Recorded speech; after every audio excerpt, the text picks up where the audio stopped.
Happy Friday, second grade. All right, let's get started with chapter 11. And when we left off in chapter 12, we found out why maybe Garth has not been very nice. We found out his mom was sick. And we also found out that Aldo has a friend, and her name's Maria, that he met at the Moonlighters Club.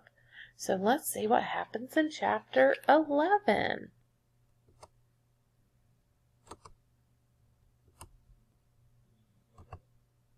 So the title is TV or Not TV. Wow! Friday was a great adventure because AJ took me on the school bus.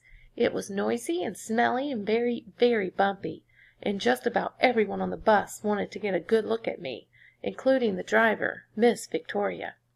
It was exciting, almost too exciting, because AJ couldn't hold my cage steady, and I was slipping and sliding and bouncing until I was quite dizzy.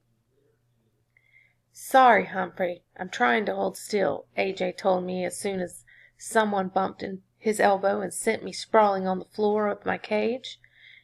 "It's all right," I squeaked weakly. The bus let us off close to AJ's house. It was a 2-story old house with a big porch. As soon as I entered, I got a warm welcome from AJ's mom, his younger brother Ty, his little sister Deely, and his baby brother Bo. "Anthony James, introduce us to your little friend," his mom said, greeting us. Anthony James? Everybody at school called AJ by his initials, or just H. "This is Humphrey," he answered. "Hello, Humphrey," said Miss Thomas. "So how was your day, Anthony?" "Lousy. Garth kept shooting rubber bands at me. He won't leave me alone." "But you two used to be friends," his mother said. "Used to be," said AJ, "until he turned into a jerk." Mom patted her son on the shoulder. "Well, you've got the whole weekend to get over it. Now take Humphrey into the den and get him settled." Miss Brisbane called him Lower Your Voice AJ because AJ always talked extra loud in class. I soon noticed that everybody at AJ's house talked extra loud. They had to, because in the background the TV was always blaring. Now every house I've been in so far has had a TV. Even Miss Mack had a TV, and I enjoyed some of the shows I'd seen with her.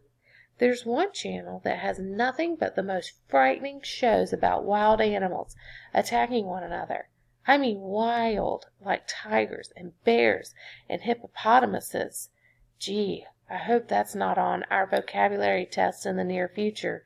Those shows make me appreciate the protection of a nice cage, as long as the lock doesn't quite lock. There's another channel that only has people in funny-looking clothes dancing and singing in very strange places. It makes me glad that I have a fur coat and don't have to figure out what to wear every day. Mostly, I like the cartoon shows. Sometimes they have mice and rabbits and other interesting rodents, although I've never seen a hamster show yet. Anyway, the difference at the Thomases' house is that the television is on all the time. There's a TV on a table across from a big comfy couch and a big comfy chair, and someone's almost always sitting there watching. I know because they put my cage down on the floor next to the couch. I had a very good view of the TV. I couldn't always hear the TV, though, because AJ's mother had a radio in the kitchen which was blaring most of the time while she cooked or did crossword puzzles or talked on the phone. No matter what she did, the radio was always on. When AJ's dad came home from work, he plopped down on the couch and watched TV while he played with the baby. Then AJ and Ty plugged in some video games and played while Dad watched. Deely listened to the radio with her mom and danced around the kitchen. When it was time for dinner, the whole family took plates and sat in the den so they could watch TV while they ate. Then they watched TV some more. They made popcorn and kept watching. Finally, the kids went to bed, the baby first, then Deely, and later Ty and AJ. After they were all in their rooms, Mr. and Mrs. Thomas kept watching TV and ate some ice cream. Later, Miss Thomas yawned loudly. "I've had it, Charlie. I'm going to bed, and I suggest you do too," she said. But Mr. Thomas just kept on watching, or at least he kept on sitting there until he fell asleep on the couch. I ended up watching the rest of the wrestling match with him. Unfortunately, the wrestler I was rooting for, Thor of Glore, lost. Finally, Mr. Thomas woke up, yawned, flicked off the TV, and went upstairs to bed. Peace at last. But the quiet only lasted about 10 minutes. Soon Mom brought Bo downstairs and gave him a bottle while she watched TV. When Bo finally fell asleep, Miss Thomas yawned and flicked off the TV. Blessed relief. 5 minutes later, Mr. Thomas returned. "Sorry, hamster, can't sleep," he mumbled to me as he flicked on the remote. He watched and then dozed off again, but the TV stayed on, leaving me no choice but to watch a string of commercials for car waxes, weight-reducing programs, exercise machines, and red-hot harmonica classics. The combination of being nocturnal and being bombarded with sight and sound kept me wide awake. At the crack of dawn, Deeley tiptoed into the room, dragging her doll by its hair, and switched to a cartoon show about princesses. She watched another show about cats and dogs. Scary. Then Mr. Thomas woke up and wanted to check some sports scores. Miss Thomas handed him the baby and his bottle, and soon the older boys switched over to video games and their parents watched them play. It was loud, loud, loud, but the Thomases didn't seem to notice. "What do you want for breakfast?" Mom shouted. "What?" Dad shouted louder. "What do you want for breakfast?" Mom yelled. "Toaster waffles." Dad yelled louder. "I can't hear the TV." Ty hollered, turning up the volume. "Do you want juice?" Mom screamed. "Can't hear you," Dad responded. And so it went. With each new question, the sound on the TV would be turned up higher and higher until it was positively deafening. Then Mom switched on her radio. The Thomases were a perfectly nice family, but I could tell it was going to be a very long and noisy weekend unless I came up with a plan. So I spun on my wheel for a while to help me think, and I thought and I thought and I thought some more. And then it came, the big idea. I probably would have come up with it sooner if I could have heard myself think. Around noon the Thomases were all watching the football game on TV, or rather, Mr. Thomas was watching the football game on TV while AJ and Ty shouted questions at him.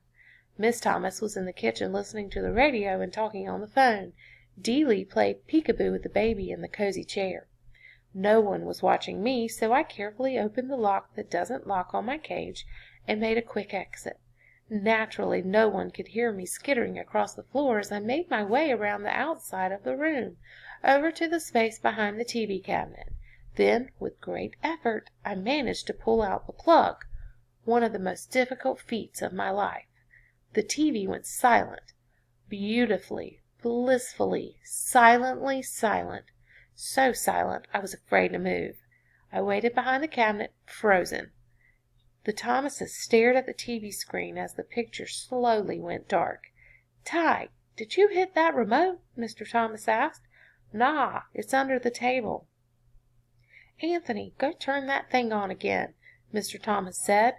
AJ jumped up and hit the power button on the TV. Nothing happened. "It's broken!" he exclaimed. Mrs. Thomas rushed in from the kitchen. "What happened?"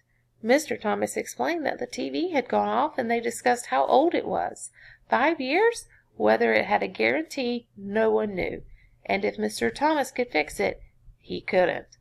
Everything was fine, and it went off, just like that. "I guess we'd better take to get it fixed," Mr. Thomas said. "How long will it take?" Deeley asked in a whiny voice.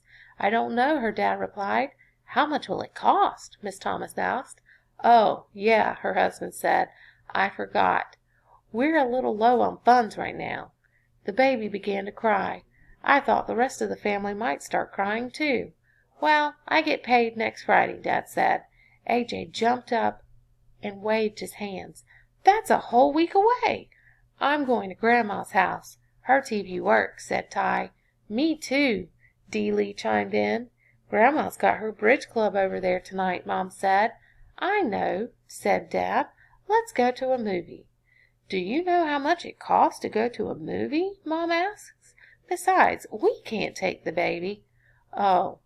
They whined and bickered for a while. They got so loud I managed to scamper back to my cage unnoticed. Then I guess I dozed off. Remember, I had hardly had a wink of sleep since I arrived. The bickering was a nice soothing background after all that racket. I was only half asleep when the squabbling changed. "But there's nothing to do," Deeley whined. Her father chuckled. "Nothing to do? Girl, my brother and I used to spend weekends at my grandma's house, and she never had a TV. Wouldn't allow it." "What did you do?" AJ asked. "Oh, we were busy every minute," he recalled. "We played cards and board games and word games, and we dug in her garden and played tag." He chuckled again. "A lot of times we just sat on the porch and talked. My grandma, she could talk." "What'd you talk about?" Ty wondered. "Oh, she'd tell us stories about her growing up, about ghosts and funny things like the time her uncle was walking in his sleep and went to church in his pajamas." Miss Thomas gasped. "Oh, go on now, Charlie."